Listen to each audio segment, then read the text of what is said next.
Chismis Gabaklita! With Tita Cora and Kapitana Sisa. Same pero iba. Dahil ako pa rin po ay mag-isa. Oo, nakakaloka yun. Diba? We are number 106.7 Energy FM. Panggawag mong sabihin radyo, sabihin mo. Yan! Isang magandang araw pa rin po, Metro and Mega Manila, sa mga nanonood via our digital platforms on Facebook, TikTok, and of course, sa ating team replays. Hello po sa inyong lahat dyan sa makaimpanig ng mundo. Hello Philippines and hello world. O, diba? At syempre sa lahat pa rin po ng ating mga motorista ngayon na ang babait na. Wow! Wala nang magawa sa traffic, sunod na lang din. Mahirap mahagip ng NCAP, ano, diba?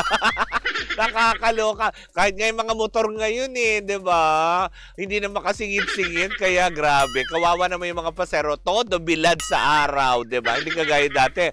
Ganun lang na shuk, ganun lang. Singit ang singit. Pero ngayon, diba? Kung saan may NCAP, diba? Ang babait, diba? Na nakakaloka. Sana lang talaga, alam mo yun, ang maano dyan, yung mga, kahit pa may NCAP kasi area na yan, may mga ano dyan, may mga enforcer na pinapatay yung stoplight. Diba? Kaya tuloy tas pinag-go nila. Pag nahagip ng NCAP, mabuti kung sasagutin naman ng enforcer yung mga violation na inaakala nila. Kasi diba, si Senyas yung enforcer na, okay, go, pero naka-stop sign. O, diba? Yung mga ganong aspeto, diba? Nang papahamak ng husto na nakakaloka yun. Diba? Sana yun lang, diba? Kung may ganun, may NCAP na in everything, diba? Sana medyo, alam mo yun, pahinga-pahinga muna yung mga enforcers na lalo nagpapalala ng traffic. Diba? Nakaka-relate ba kayo doon? Oo, ako nakaka-relate. Diyan lang sa may Santolan Station. Dito sa Santolan Crossing, diba? Madalas pinapatay yung stoplight dyan. Ayos naman yung stoplight, diba? Na nakakaloka. Anyways, isang magandang umaga pa rin po. At syempre sa lahat ng ating mga pangga, lalong-lalo na mga in-drive, grab drivers, lalamove drivers, sa lahat ng riders, o, diba? Hello po sa inyong lahat dyan. Magandang araw. At syempre gusto kong batian ng mga taga Mandaluyong City. Hello po sa inyong lahat dyan, lalong-lalo na dyan sa may General Calentong. Sa may Marketplace, balita ko, may mga nakikinig din daw dyan sa ating himpilan. Isang magandang araw po. Naway mga naghahanap buhay dyan ay kumita kayo ngayong araw na ito. Hindi ba? Thank you so much po pala sa inyong walang sawang pag-antabay. At syempre sa ating mga panggapa din, ako eto na ang chika natin for today's video. Oo, nakakaloka. Eto, makinig ka, Chokoy Ganjong ko. Oo, bawal ka lumabas dito sa may Ortigas Avenue dahil baka mahagip ka. O, diba? Baka mawala ka sa listahan ng tupad. Baka mawala ka ng mawala ka sa listahan. Baka mawala ka sa listahan ng ng DSWD. Kaya makinig kang mabuti na ako. Eto na nga. Mukhang mas mauuna pa nga daw ang proyektong pagtatambalan. Kasi di ba napabalita dati na, alam mo yun, pansamantalang binuwag ang Don Bell. Kasi nga, di ba, si Donnie Pangilinan, ipapartner kay Catherine Bernardo. Si Bel Mariano naman ay may gagawing proyekto dito sa kapapasok lamang na Star Magic Artist na anak nila Vice Mayor Dudut Jaworski at nitong si Mikey Cojuangco na si Robbie Jaworski. Dahil 'di ba sila ang pinag-pair-pair. Pero sabi nga ng ilan, buhat ng syempre si Donnie may ginagawa na, may Pilipinas Got Talent na, 'di ba, na super busy. Si Bel naman may mga ibang proyekto, endorsements tayong nakikita, very visible pa din. Pero nasana daw po yung idea na yon na alam mo, pagtatambalin sila ni Robbie Jaworski at Bel Mariano kasi ngayon mas umuugong daw ang balita, ang tatlong big stars ng ABS-CBN na sina Bel Mariano, Joshua Garcia at Piolo Pascual. Oy! Naku, nakakaloka itis. Diba? Mukha kami gagawin daw project, a film project na ito pa yung nasagap lang natin. Diba? Chika pa lamang pero wala pang kumpirmasyon. Pero sabi nga nila, diba, pag may chismis, may pinagmumulan. Mukha daw yatang gagawa ng pelikula ang tatlong bigating artistang ito under Star Cinema na kanilang ilalahok dito, I think by June ito sa darating na 50th Metro Manila Film Festival. Tama ba? Kasi di ba may mga ganyan. Kasi di ba meron sila, may mid, tapos may every December. Di ba? Hindi lang natin alam kung ito ba ay para for June na MMFF na darating or pang December ito. Pero isa lang ang nasagap nating chika. Mukhang gagawa daw ng proyekto ang tatlong ito. Naku, mukhang ang saya nito if ever, di ba? Kasi alam niyo yun, ang nakikita ko kagad nung nabalitaan ko itong tatlo, di ba? Joshua Garcia, tapos Bel Mariano, Piolo Pascual. Alam mo kagad ang pumasok sa isip ko? Ang pelikulang Dubai, yun ni na John Lloyd Cruz, Claudine Barreto, at Aga Mulak. O, di ba? Na nakakaloka yun. Di ba? Sana, ganun din ba ang tema niyan? Ay, ang saya nun. Di ba yung mga ganong aspeto na sana makagawa ulit ng mga ganong klaseng obra, mga pelikula na talagang meron naman tayong mapupulot ng mga leksyon. May mga pelikula naman kasi tayo napapanood, di ba? Na aminin man natin, di ba? Yung iba masabi lang na sige para magkaroon ng pelikula, gogora lang, magkaroon ng project.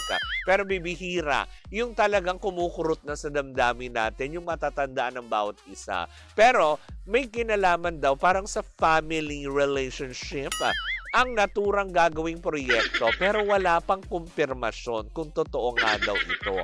Pero sabi ko nga, diba, kung may nag-explore may nag-chismis, ibig sabihin, ginagawa na, diba, ginagawa na itong, or pinag-uusapan na. Kasi may mga pakialameran ng nag-chismis pala ba? May mga pakialamerang nag-chismis. Diba, yung mga ganong aspeto. Pero kung totoo man ang mangyayari ito, I think it's a good, diba? It's a good project na pagsama-samahin, diba, na kanya-kanyang henerasyon diba? Tapos ngayon, pagsasamahin sa isang proyekto, oh my gosh. Looking forward to that. Pero sana yung mga malatemang yung Dubai din, 'di ba? Nila Claude kasi 'di ba, bagets doon si dati, bagets doon si Lloyding. Tapos si Claudine medyo, alam mo 'yon, mature na. Tapos si Aga Mulak noon, 'di ba? Grabe, nakakaloka yan. Pag-aagawan si Joshua. Hi! Grabe ka naman! Diba? Sabi naman ng ilan, sabi niya, Ate Pearly, hello po. Hi sa'yo. Magandang araw, diba? Pag-aagawan nila si Joshua. O, grabe ka. Ang mo, Dubai ibabaw, Dubai ilalim, Dubai fast lane. Kevin Abier, grabe ka, 'di ba? Na nakakaloka. Pero yun na nga, 'di ba? Sakali mang matuloy itong proyekto na ito, for sure aantabayanan 'to ng karamihan, 'di ba? Dahil alam naman natin na itong mga dekalibreng artista mula sa Star Magic talaga, talagang hindi matatawaran ng mga talento. Hindi ka naman sinasabi na hindi talented yung iba, 'di ba?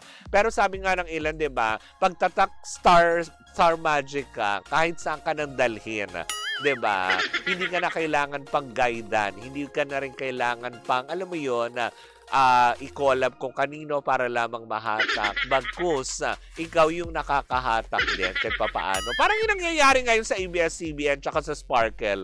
'Di ba? Sino ngayon ang mas alam mo 'yon, nakikilala na ngayon ang mga Sparkle artists, 'di ba? Sila Will, 'di ba? Tapos sino pa ba? Si River Kapamilya. I think si River ba? Oo, si River Kapamilya, 'di ba? Yon, mga artista, sila David Licauco, 'di ba? Although kilala naman na si David, 'di ba? Yan, sina Dustin Yu, 'di ba? Yung mga Sparkle artists na dati na parang hindi sila masyadong pinapansin. River Cruz. Alam mo, ikaw, Chokoy, nakakaloka. River yon. Huwag kang dyan, Chokoy, 'di ba? River Cruz. Nakakaloka, 'di ba? Pero yun na nga, hindi ba? Kung sakali man na matuloy ito, isa ko sana 'di ba? Sana din magkaroon din tayo ng chance na makapanayam sila at makapag-promote po kayo. Kung matutuloy po ito, mag-promote po kayo dito sa Baklitas. 'Di ba? Open po kami diyan, 'di ba? Nako, grabe. Alam mo 'yun, as greatest dream ko talaga yung makita si Joshua. Oo, nakakaloka ng personal.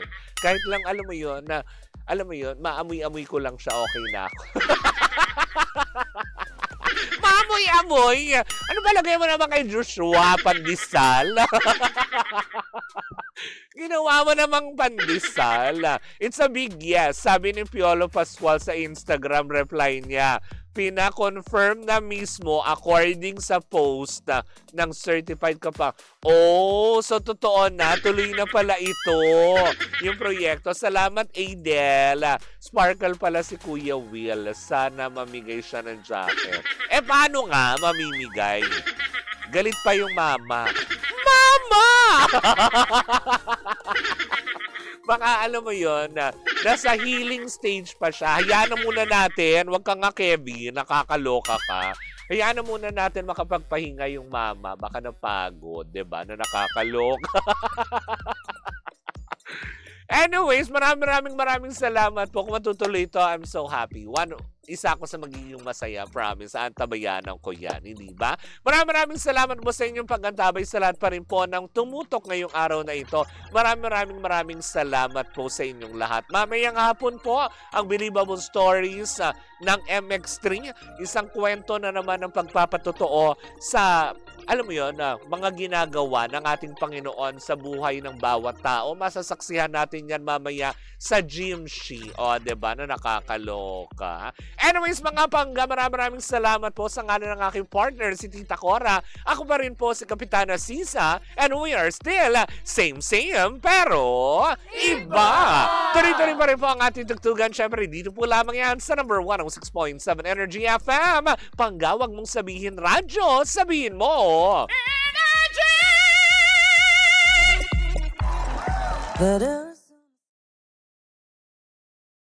Hi Pangga! Ako po si Gandang Kara, and don't forget to follow us sa lahat ng mga social media platforms namin at Energy FM 106.7 sa Facebook, sa Twitter, Instagram, YouTube, and TikTok. At samahan mo na rin ako sa aking programang Hot Stories na lagi po akong live 12 noon hanggang 3 p.m. sa TikTok Live or sa Facebook Live. Ako po nag-iisang chicks ng radyo, si Gandang Kara. Panggawag mo sabihin radyo, sabihin mo Energy!